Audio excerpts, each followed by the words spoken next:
fight over food stamps. Lawmakers debate major changes to the welfare system. We're on Capitol Hill. Picking up the pieces. Leaders in Europe try to revive the nuclear deal with Iran after the U.S. withdrew. Headed home, bishops from Chile conclude their meetings with Pope Francis about the clergy sex abuse scandal. We have a report from the Vatican. And an American school with a British accent. Meghan Markle's Catholic alma mater prepares for Saturday's royal wedding. On EWTN News Nightly for Thursday, May 17th, 2018.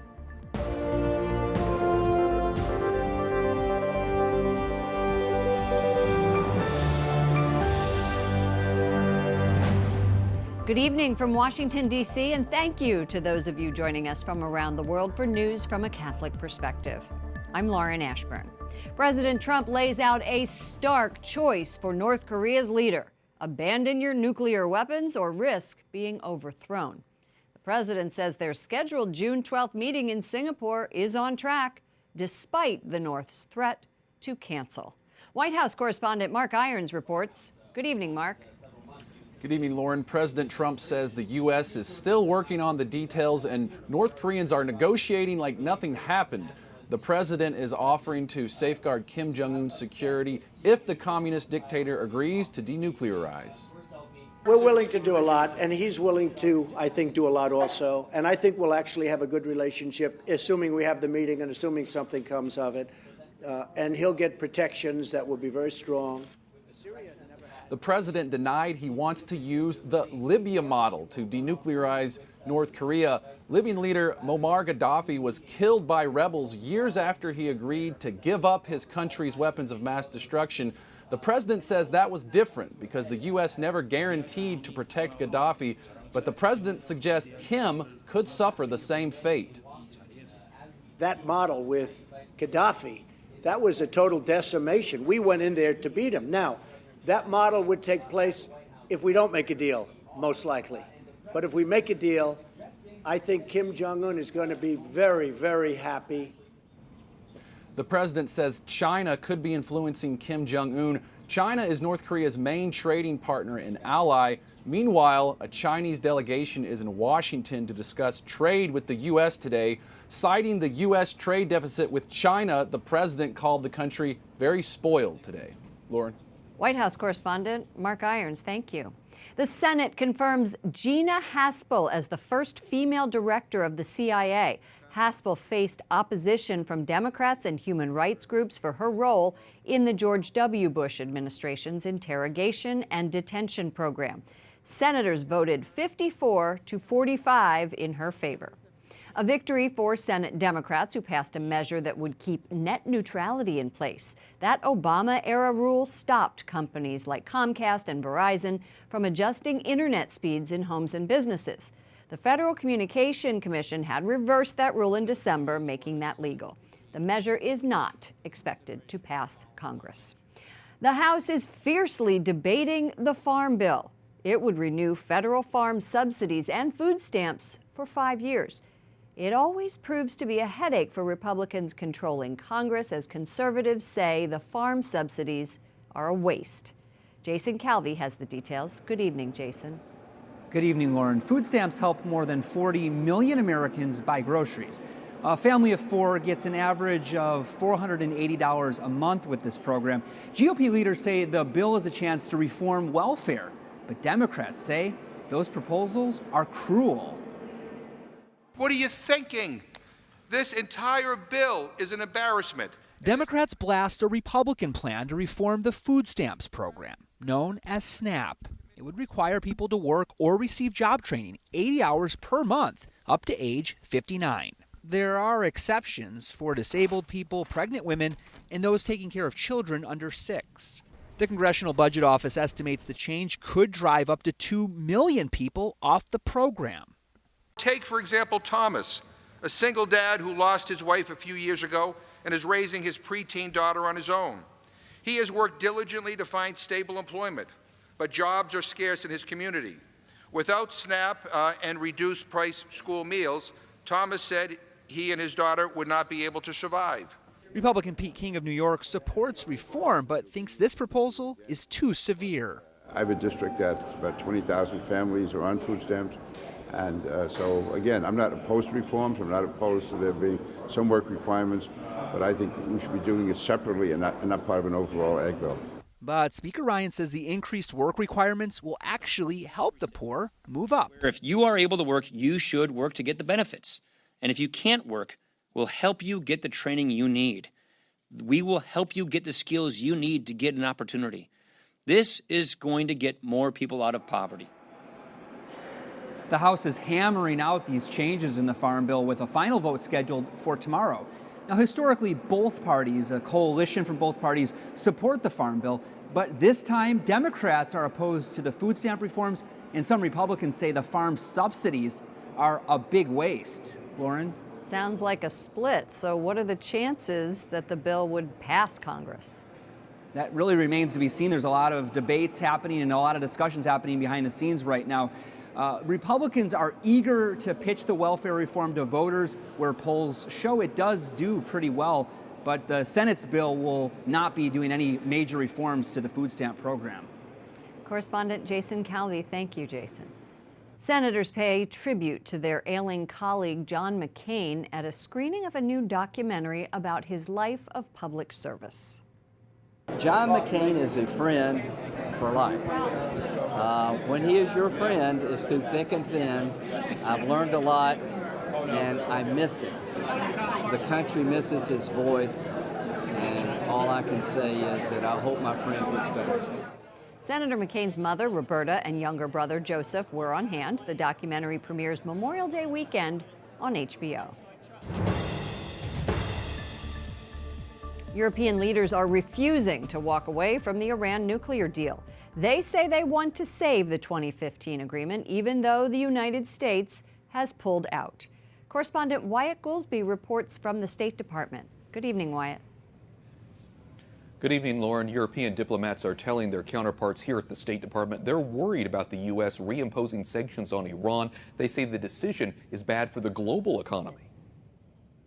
The leaders of France, Germany, and the UK are working against the clock to save the Iran nuclear deal. They have less than 60 days to provide Iran with enough economic guarantees to keep the Iranians from ditching the agreement.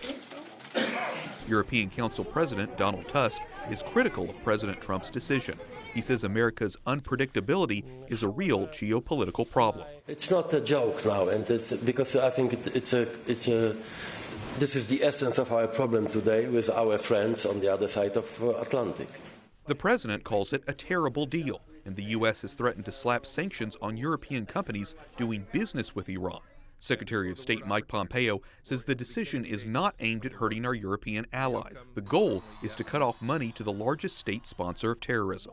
Israel, America's closest ally in the region and Iran's biggest enemy, supports the move. The preeminent terrorist state of our time is Iran. Iran was responsible for the horrible terrorist attacks in Argentina, and I think beyond that. Robert Einhorn, a former State Department special advisor under President Obama, helped negotiate the 2015 deal. He agrees Iran is a threat, and he agrees with some of the president's objections. But he says pulling out wasn't the answer. And I think the Trump administration went about addressing those concerns in a much too confrontational way. Basically, it said, join us in fixing these concerns or we're going to blow up the deal. That was the wrong way to go about it. Einhorn, like the European leaders who support the deal, say the agreement is not perfect, but it allows the U.S. and others to monitor and put pressure on Iran. Now he says he and others are worried that Iran will slowly start to ramp up their nuclear program. Lauren? Wyatt, some European leaders seem pretty upset. What is the chance the U.S. could face a backlash? Well, it's not likely, Lauren. The U.S. remains a key trading partner for so many European countries, and many share deep economic ties. The French president, for example, said point blank, we're not going to get into a confrontation with the United States, even though he and other leaders disagree with President Trump's decision. Lauren? Correspondent Wyatt Goolsbee reporting from the State Department. Thank you. A new poll in Ireland shows pro-lifers have some catching up to do ahead of the country's referendum on a constitutional ban on abortion. The Irish Times reports the yes vote, those who want abortion, lead with 44%. The no vote is 32%, and 24% are undecided. The paper also says the yes vote is strong in Dublin, but has declined in other regions. The vote is May 25th. Abortion currently is illegal unless the mother's life is in danger.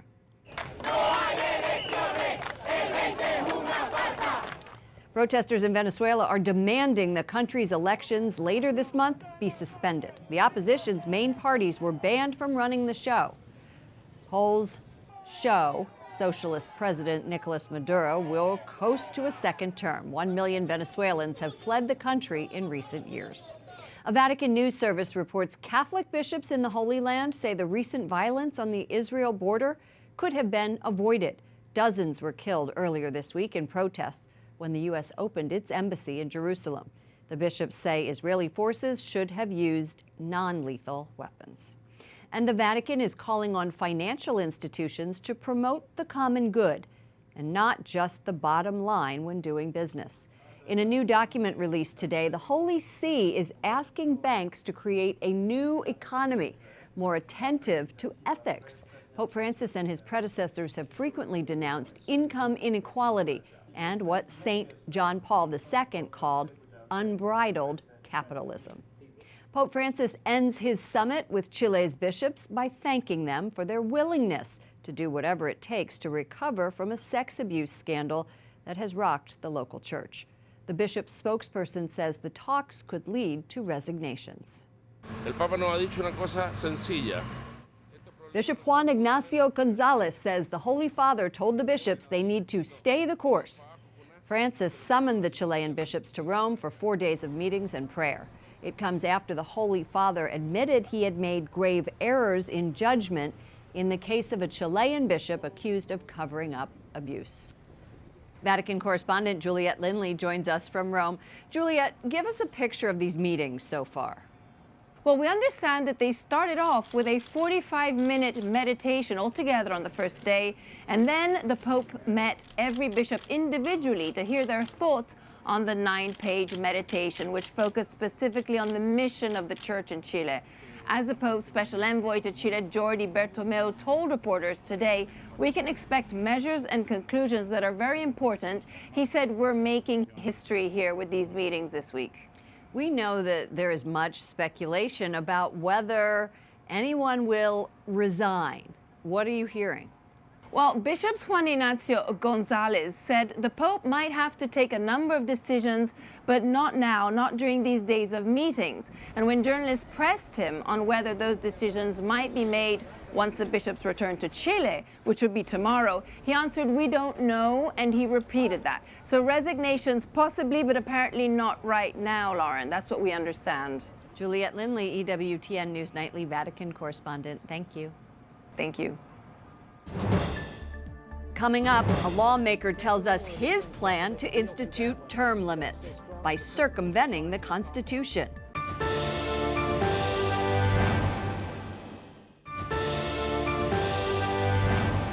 First Lady Melania Trump tweets for the first time since undergoing a kidney procedure. She says a sincere thank you to Walter Reed Medical Unit and to all who have sent good wishes and prayer. I feel great and look forward to getting back home at the White House soon. Pope Francis formally greets 7 new ambassadors to the Holy See. He asks them to work for peace and reconciliation and to focus on migration issues. The countries represented included Pakistan, Denmark, and Mongolia. The U.S. Constitution allows members of Congress to serve an unlimited number of terms, but a nationwide poll shows voters overwhelmingly support congressional term limits. That's according to a poll by McLaughlin and Associates. And that opinion crosses party lines, with 89% of Republicans, 83% of independents, and 76% of Democrats in agreement. My next guest introduced the Thomas Jefferson Service Act, a plan that implements term limits without amending the Constitution. Joining me now is Catholic Congressman Francis Rooney of Florida. Representative Rooney is the Vice Chairman of the House Foreign Affairs Committee and former U.S. Ambassador to the Holy See. Congressman Rooney, welcome back to the program. Thank you for having me back on, Lauren. Tell us about the Thomas Jefferson Public Service Act and why we need term limits. Well, first of all, there's 90 co-sponsors of some 12 term limit bills in the House right now, each one of which requires a constitutional amendment, which I think everybody agrees will never happen. So, and 86% of Americans consistently express support for term limits. So I'm a business guy. I figure if 86% of my customers want something, I'm going to try to figure out how to get it for them. And so this is a way to do it without a constitutional amendment. Just have their salary stop after 12 years. $1, $1. That is quite an incentive, I would think. What do you think the likelihood of this bill passing is? Oh, I don't know. It ought to pass. You know, we ought to do what the people want for once around here instead of just doing what we want or they want. I'm a they, not a we. The people want them. And you know, the idea of the country was founded on the citizen legislator, where you come, do some public service, and go back to your career. And I think the turnover would be much better, prevent having these guys become tools of special interest and stick around here for 15, 20 years. And let some new young blood roll in. Right, but don't you need sort of some sort of history of how it's worked? Look at Senator McCain, for example. Well, you know, the Brookings Institute did a study to that effect and wrote an article that implying that this is such a difficult business that it takes years to learn, and we need some kind of professional legislative class. And I just think that's absolutely ridiculous. First of all, it's not that hard to learn what goes on around here and to figure out what the process is. It's a constitutional process of making laws and staking out positions that reflect what you and the people you represent believe. As the vice chairman of the House Foreign Affairs Committee, let's talk for a moment about the upcoming summit between the U.S. and North Korea. North Korea said it might pull out of the talks if the U.S. insists that North Korea get rid of its nuclear program. Are these talks really in jeopardy? Well, it's really hard to say what's just sucker punches, body blows to soften us up, and what they really might mean. It would be consistent with their past practice that these are just scene setters to try to phrase the coming up, the agenda towards their favor. I hope that President Trump will remain strong, just like he's been strong so far, and has got them and China to a better place than I think the U.S. government's ever got them. But you can't go into one of these things wanting to make a deal too badly. You've got to stay strong to the principles you're trying to accomplish. North Korea has expressed concern over these military exercises between the U.S. and South Korea. Are these joint exercises necessary? Oh, sure, they're necessary, and they're routine, and they've been going on for years, which tells me this is just a smokescreen of North Korea to try to upset the apple cart and create a little distraction before as they go into the preamble to the talks. So everybody is trying to figure out the art of this deal. All right, Congressman Francis Rooney of Florida, thank you so much for joining us. Thanks for having me on. Have a good day. Up next, here comes the bride. A Catholic school in Los Angeles prepares for the royal wedding. And movies about faith are making a splash on a big stage.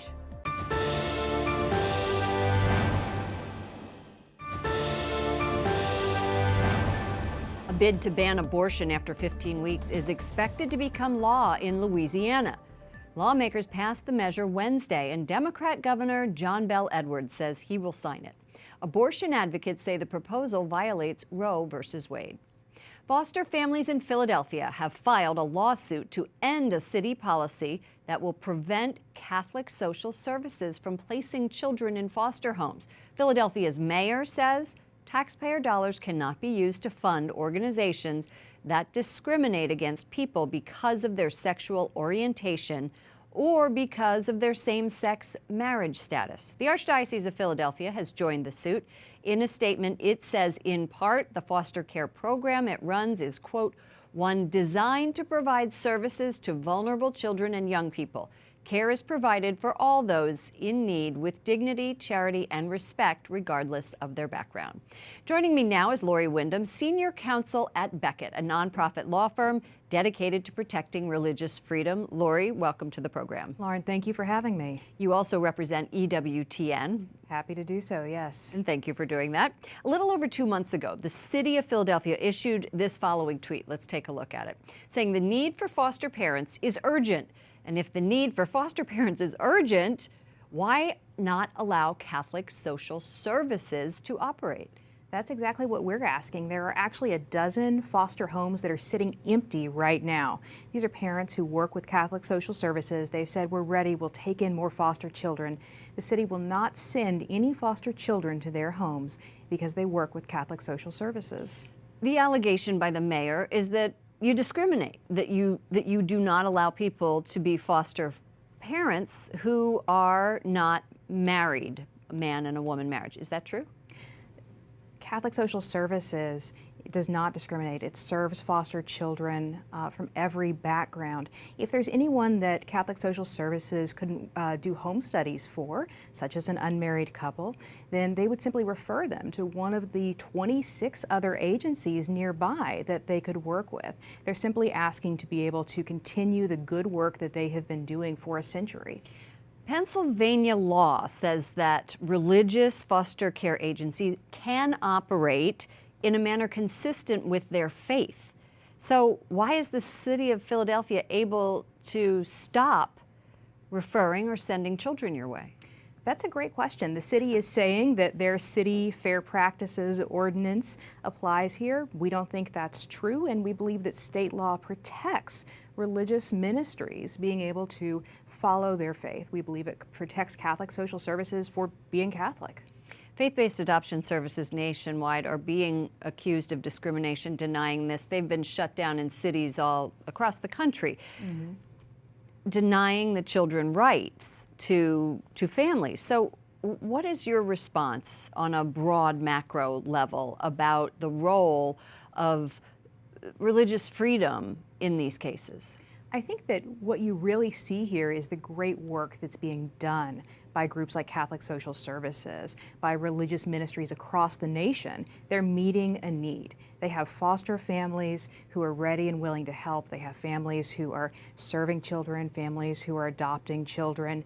And when you see attacks on these religious ministries, it's really attacks on the core of what these churches are doing, just trying to go out there and live out their faith. If you tell someone that they're not able to live out their faith in public, then you're going to lose these crucial services that so many communities rely on. And before we go, how many kids would be affected by this? There are over 100 kids who are in foster care with Catholic Social Services today. Thank you so much for joining us. Lori Wyndham, Senior Counsel at Beckett. Thank you. Last-minute preparations are taking place in London ahead of Saturday's royal wedding.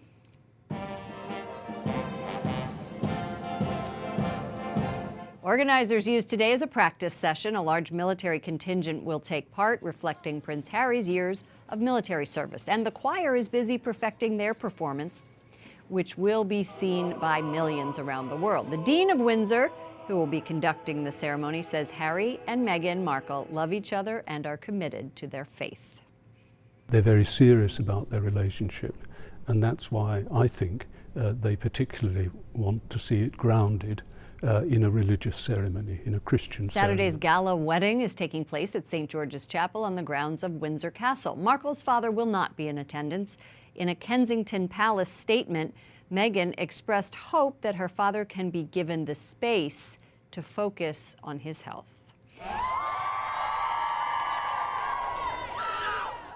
And a joyous cheer from Markle's Catholic alma mater in California. Students at the Immaculate Heart School are celebrating. It's hosting a viewing party Saturday. Despite a 4 a.m. California start time, the party is expected to draw a big crowd. Finally tonight, The Hollywood Reporter says there is growing interest internationally in films about faith, including God Bless the Broken Road. That's a movie about a young mother whose soldier husband is killed in Afghanistan, and she must raise their daughter by herself. Sometimes God's plan for our lives may be different than we had hoped. The movie is expected to be released in the U.S. in September and may be shown internationally. Another faith-based movie is An Interview with God, about a journalist who is offered the interview of a lifetime. I'd take that interview. And the documentary, Pope Francis, A Man of His Word. That's an official entry at the prestigious Cannes Festival. Thank you for joining us. For all of us here at EWTN News Nightly, to all of you around the world, thank you for watching. I'm Lauren Ashburn.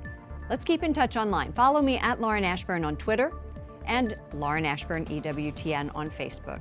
Good night and God bless you.